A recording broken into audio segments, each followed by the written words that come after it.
Halo guys, balik lagi bersama Bang Theo di sini. Kali ini Bang Theo akan melanjutkan cerita Again the Sky Supreme. Buat kalian yang penasaran, langsung saja ya simak video kali ini. Tanyun menggunakan formasi ruang dan waktu harta karun tingkat tinggi yang dia beli ketika menjadi murid gerbang dalam. Perbandingan waktu di dalam formasi dengan dunia luar adalah 1:1,5. Kemudian, tangan kiri Tanyun yang terpotong disambung lagi dengan bahu kirinya secara lembut. Pada saat yang sama, di hutan meteorit 50.000 mil sebelah timur dari Menara Dewa Iblis, Ruyan Chen yang melarikan diri dengan perahu roh. Dia bergumam di dalam hatinya, "Semua murid sekte abadi yang aku bawa, mereka semua telah dihabisi. Bagaimana mungkin ini bisa terjadi?" Tubuh Ruyan Chen bergetar. Dia menemukan bahwa di dalam cincin Qiang Kun tidak hanya token identitas lebih dari 1.900 murid sekte abadi yang telah hancur, tetapi bahkan token yang mengendalikan kilin api emas juga hancur. Token yang hancur berarti kilin api emas dan semua murid sekte abadi benar-benar telah mati. Ruyan Chen bergumam di dalam hatinya lagi. Ini mengerikan. Kera milik Tanyun hanya monster periode kesengsaraan tingkat keempat, tetapi dia bisa menghabisi kilin api emas yang merupakan monster periode dewasa tingkat kelima. Aku ingin segera pergi ke sumur warisan kuno dan berdiskusi dengan Toubameng bagaimana menghadapi Tanyun dan membalaskan dendam murid sekte abadi. Setelah mengambil keputusan, Ruyan Chen mengarahkan perahu roh menuju sumur warisan kuno yang berjarak 20 juta mil. Waktu berlalu, 10 hari kemudian, di dalam formasi ruang dan waktu. Dalam 10 hari ini, lebih dari 3.000 murid sekte suci Huangfu, mereka melihat sebuah keajaiban. Karena Tanyun telah menyembuhkan semua luka di tubuhnya, bahkan tulang lengan kirinya berhasil disambungkan ke bahu kirinya. Pada saat ini, Tanyun sudah pulih seperti biasanya. Para murid juga terkejut karena mereka melihat bahwa Tanyun tidak meminum pil apapun saat proses penyembuhan.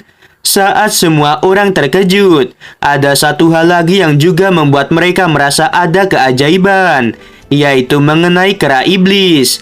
Hanya dalam 10 hari, daging dan darah yang hilang di wajah dan tubuh kera iblis sekarang telah tumbuh kembali. Saat ini, hanya beberapa luka ringan yang masih dalam proses penyembuhan. Sulit bagi semua orang untuk membayangkan bagaimana Tanyun dan kera iblis dapat pulih dengan kecepatan yang sungguh luar biasa. Dalam sekejap mata, 5 hari lagi telah berlalu di dalam formasi. Kera iblis melompat dan bergegas ke langit dengan bersemangat. Kera iblis menyeringai. Dia memegang tongkat hitamnya dan ingin menghancurkan tubuh kilin api emas. Gongsun Ruoxi langsung berkata, "Kera senior, tunggu sebentar." Kera iblis tersenyum dan berkata, "Gadis kecil, ada apa?" Gongsun Ruoxi berkata dengan penuh harapan, "Kera senior, tubuh kilin api emas dipenuhi dengan berbagai harta. Junior ini ingin mengambilnya. Apakah tidak apa-apa?" Gongsun Ruoxi adalah murid divisi senjata. Dia secara alami ingin mendapatkan sisi, tulang, dan bagian tubuh lainnya dari kilin api emas untuk membuat senjata. Lebih dari 3.000 murid lainnya juga menatap tubuh kilin api emas dengan penuh harapan. Mereka tahu bahwa bagian tubuh manapun dari kilin api emas yang merupakan monster periode dewasa tingkat kelima dapat dijual dengan harga tinggi. Tanyun melihat ekspresi semua murid, lalu dia tersenyum dan berkata, "Kita harus pergi ke Menara Dewa Iblis secepat mungkin. Kalian harus membagi bagian tubuh kilin api emas dengan cepat." Selain Mu Mengyi, Song Wuxiao dan Sui Zian, murid-murid lainnya menyerbu menuju tubuh kilin api emas. Mereka satu persatu mengambil bagian tubuh kilin api emas seperti sisik, tulang, dan cakar. Waktu berlalu, setelah para murid mengambil bagian tubuh kilin api emas, Tanyun menatap semua murid dan berkata, "Karena kalian sudah selesai, maka kita bisa pergi ke menara Dewa Iblis." Semua murid berkata serempak, "Baik, Senior Tan." Mumenyi tersenyum dan mengeluarkan perahu roh miliknya. Setelah Tanyun dan yang lainnya naik ke perahu roh, kera iblis berubah menjadi seukuran kepalan tangan dan bersembunyi di jubah Tanyun. Kemudian, Mumenyi mengendarai perahu roh dan terbang menuju menara Dewa Iblis yang jaraknya 800 mil. Dalam perjalanan, Suezian berkata, "Kakak ipar, sayang sekali Ruyan Chen melarikan diri. Aku khawatir dia pergi ke sumur warisan kuno dan memberitahu Tobameng dan yang lainnya tentang kera tua." Mumenyi berkata, "Tobameng dan yang lainnya akan memiliki dua pilihan. Pertama, jika Tobameng juga memiliki monster, dan monster itu lebih lemah dari kilin api emas, maka mereka akan melarikan diri. Kedua, jika monster Tobameng lebih kuat dari kilin api emas, maka mereka pasti akan tinggal di sumur warisan kuno dan menyergap kita." Menanggapi spekulasi Mumenyi, para murid mengangguk setuju dan menatap Tanyun. Mereka menunggu jawaban dari Tanyun. Tanyun mengerutkan keningnya dan setelah lama terdiam, lalu dia berkata, "Menyi dan semuanya, situasi kita saat ini sangat buruk. Susisi bersama laba-laba darah guntur yang merupakan monster periode kesengsaraan tingkat keempat. Ruyan Chen bersama kilin api emas yang merupakan monster periode dewasa tingkat kelima. Dapat disimpulkan bahwa monster yang bersama dengan Tobameng tidak sekuat kilin api emas. Karena Ruyan Chen adalah tuan muda dari sekte abadi dan statusnya sangat tinggi, jadi wajar jika monster yang bersama Ruyan Chen adalah kilin api emas. Sementara Tobameng hanyalah murid jenius dari sekte abadi. Jadi jelas, monster yang bersama Tobameng tidak sekuat kilin api emas." Setelah mendengarkan kata-kata itu, semua orang setuju dengan perkataan Tanyun.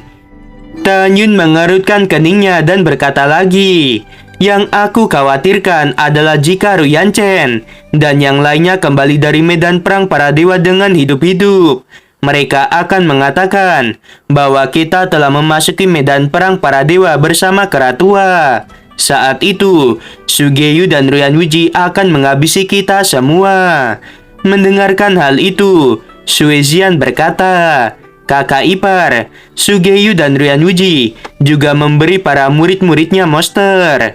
Tanyun memandang Suezian dan berkata, "Ruyan Wuji dan Sugeyu pasti berpura-pura tidak tahu tentang hal itu.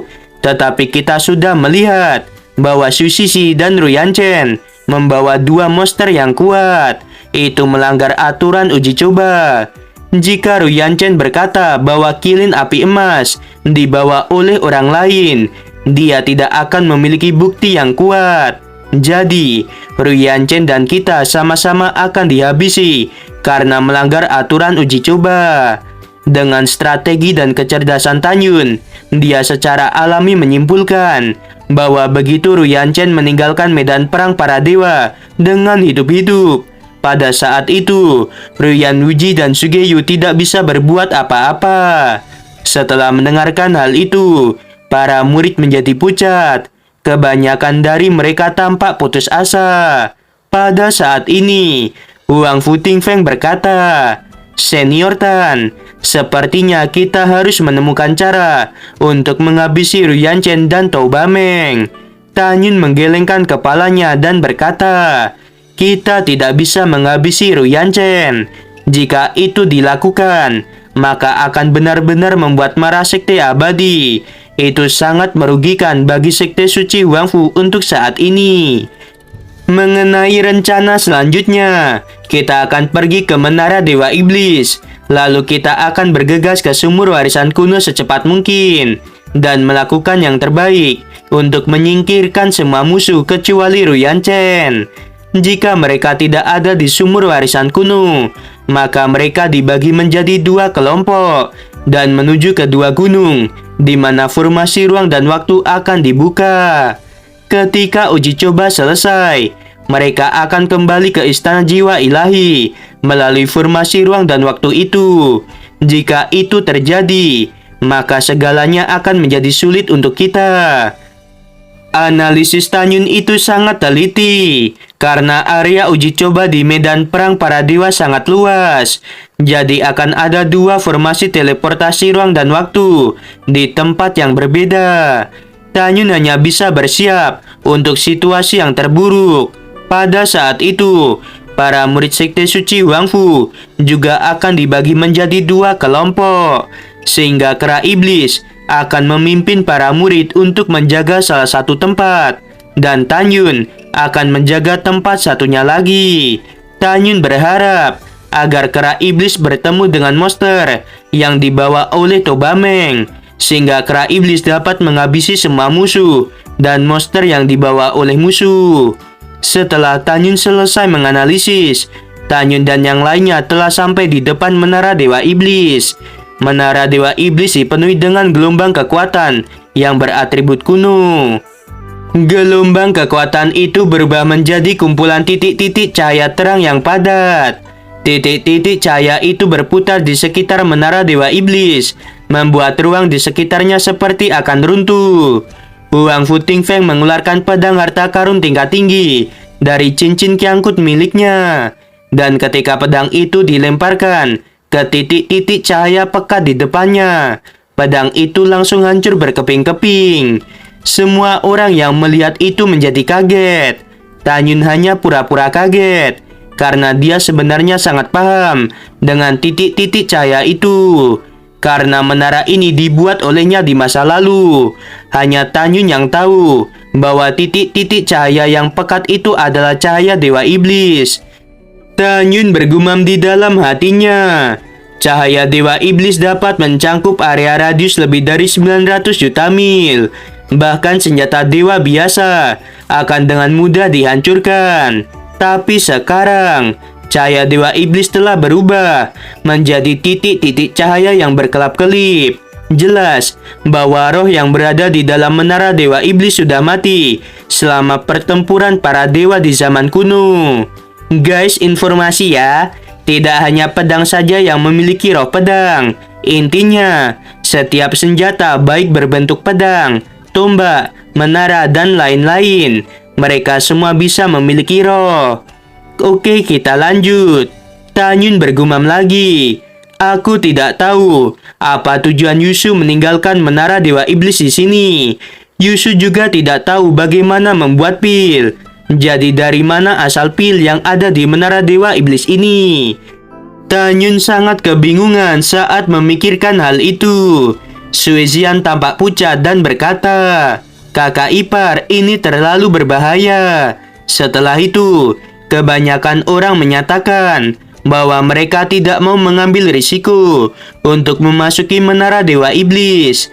Pada saat ini, seorang murid laki-laki dari divisi jiwa binatang, dia menatap dengan rakus ke arah Menara Dewa Iblis. Lalu dia berkata dengan keras, "Biarkan aku yang mencoba terlebih dahulu." Begitu kata-kata itu terdengar, kekuatan spiritual menyelimuti murid itu. Lalu dia melesat ke arah titik-titik cahaya yang mengelilingi Menara Dewa Iblis. Tanyun tiba-tiba berteriak, tetapi sudah terlambat. Murid itu berteriak ketakutan, "Senior Tan, tolong selamatkan aku." Jeritan murid itu tiba-tiba berhenti. Tubuhnya hancur dan menghilang. Melihat pemandangan ini, semua murid kecuali Tanyun menjadi ketakutan. Pada saat ini, semua murid akhirnya mengetahui kekuatan titik-titik cahaya itu dari kematian murid divisi jiwa binatang. Ratusan murid yang dekat dengan titik-titik cahaya itu, mereka langsung mundur selangkah. Mata mereka mengungkapkan ketakutan yang mendalam. Suezian berkata, "Kakak ipar, titik-titik cahaya itu sangat mengerikan." Tanyun menatap semua murid dan berkata, menurut catatan kuno, titik-titik cahaya yang mengelilingi menara Dewa Iblis disebut cahaya Dewa Iblis. Cahaya itu dapat mengabaikan semua pertahanan apapun. Jika kalian mempercayaiku, tetaplah di tempat dan jangan masuk ke menara Dewa Iblis. Tanpa Tanyun, semua murid pasti sudah mati. Jadi mereka sangat percaya pada perkataan Tanyun. Gongsun Ruoxi berkata dengan cemas, Tanyun, apakah kamu ingin masuk ke dalam menara Dewa Iblis? Tanyun berkata, ya, aku ingin masuk dan melihatnya. Selain itu, hanya aku yang merupakan master formasi terhormat tingkat tinggi. Setelah aku melewati titik-titik cahaya itu, aku dapat menghancurkan formasi di dalam menara Dewa Iblis, sehingga kalian bisa masuk ke dalam menara Dewa Iblis. Gongsun Ruoxi mengatupkan mulutnya dan berkata lagi, kamu harus lebih berhati-hati. Setelah itu, semua murid berharap Tanyun berhati-hati. Song Wuxiao berkata dengan cemas, Tanyun, aku mengkhawatirkan dirimu. Tanyun berkata, gadis bodoh, aku akan baik-baik saja. Tanyun memegang tangan Song Wuxiao dan menuliskan beberapa kata. Tubuh Song Wuxiao bergetar, matanya yang indah penuh dengan kekaguman pada Tanyun. Mu Mengyi melihat perubahan ekspresi Song Wuxiao, lalu dia berkata dengan sangat pelan, Xiao, ada apa? Bibir Song Wuxiao menempel di telinga Mu Mengyi, lalu dia berbisik, Kak Mengyi, baru saja Tanyun menuliskan beberapa kata di tanganku, bahwa menara Dewa Iblis dibuat olehnya di masa lalu. Mata indah Mu Mengyi melebar, sentuhan kejutan melintas di matanya, dan kemudian dia kembali normal. Sui Xian mencodongkan tubuhnya ke depan dan bertanya pada Mu Mengyi dengan pelan, kakak, ada apa? Mu Mengyi berbisik pada Sui Xian, Xian, menara Dewa Iblis ini dibuat oleh kakak iparmu di masa lalu. Sui Xian sangat kaget dan berteriak. Ketika Sui Xian menyadari bahwa semua murid menatapnya, jadi dia menutup bibirnya. Dengan ragu-ragu, para murid menatap Tanyun. Tanyun berhenti di depan cahaya Dewa Iblis yang telah berubah menjadi titik-titik cahaya. Tanyun mengeluarkan kera iblis yang bersembunyi di jubahnya. Ketika kera iblis melihat menara Dewa Iblis, matanya yang mengantuk terbuka lebar. Kera iblis tahu menara ini karena mendapatkan ingatan dari Dewa Naga Iblis. Kera iblis berkata, aku mengenali bahwa menara ini adalah menara Dewa Iblis Dongfang Yunsu. Suara Tanyun muncul di kepala kera iblis. Jangan mengatakan apapun tentang menara ini. Mendengarkan peringatan Tanyun, kera iblis mencari topik pembicaraan lain. Tuan, ini berbahaya. Kamu harus berhati-hati. Tanyun berkata, kera tua, kamu jagalah Mengyi dan yang lainnya. Kera iblis berkata dengan hormat, Tuan, jangan khawatir, aku mengerti. Setelah Tanyun tidak merasa khawatir, dia mengulurkan tangannya ke arah titik-titik cahaya. Kemudian, pemandangan yang mengejutkan terjadi, karena titik-titik cahaya itu tiba-tiba mengalir ke jari Tanyun. Tanyun hanya merasakan kesemutan di jari-jarinya. Lalu dia bergumam di dalam hatinya, sekarang kekuatan cahaya Dewa Iblis hanya dapat menghancurkan senjata harta karun tingkat tinggi. Titik-titik cahaya berubah menjadi semburan cahaya dan menghantam tubuh Tanyun dengan keras. Semua murid berkata serempak, seberapa kuat tubuh senior Tan? Tubuh senior Tan benar-benar mengerikan. Dia bahkan tidak terluka sama sekali. Saat semua murid kaget dan kebingungan, tiba-tiba ribuan murid perempuan tersipu malu dan menatap Tanyun. Mata Sui Xian melebar, wajahnya memerah untuk sementara waktu. Semua orang bisa samar-samar melihat bahwa Tanyun yang dikelilingi oleh semburan cahaya. Tiba-tiba, pakaian yang Tanyun kenakan hancur dan menghilang. Mu Mengyi berbalik dan menarik Sui Xian. Lalu dia berkata, Gadis bodoh, apa yang kamu lihat? Song Xiao juga tertegun dan membalikan tubuhnya. Tanyun yang tanpa menggunakan jubah apapun, dia berjalan menuju menara Dewa Iblis. Setelah Tanyun melewati titik-titik cahaya itu, dia mengeluarkan jubah murid divisi berjasa yang baru. 2000 murid laki-laki berteriak, "Ini hebat, Senior Tan dapat melewati titik-titik cahaya itu." Mu Mengyi, Song Xiao, Sui Xian, dan 1000 murid perempuan lainnya yang mendengarkan teriakan para murid laki-laki. Mereka berbalik dan tersenyum. Sui Xian berteriak, "Kakak ipar, kamu luar biasa. Aku mencintaimu sampai mati." Mu Mengyi berkata, "Xian, ada begitu banyak orang di sini. Apakah kamu tidak tahu malu?" Song Xiao memandang Sui Xian dan tertawa. Semua murid memandang Sui Xian dan ikut tertawa. Aduh guys, makin seru kan? Sui Xian ternyata berani juga ya guys. Tapi nggak apa-apa. Kita doakan juga nanti jadi istrinya Mas Bambang.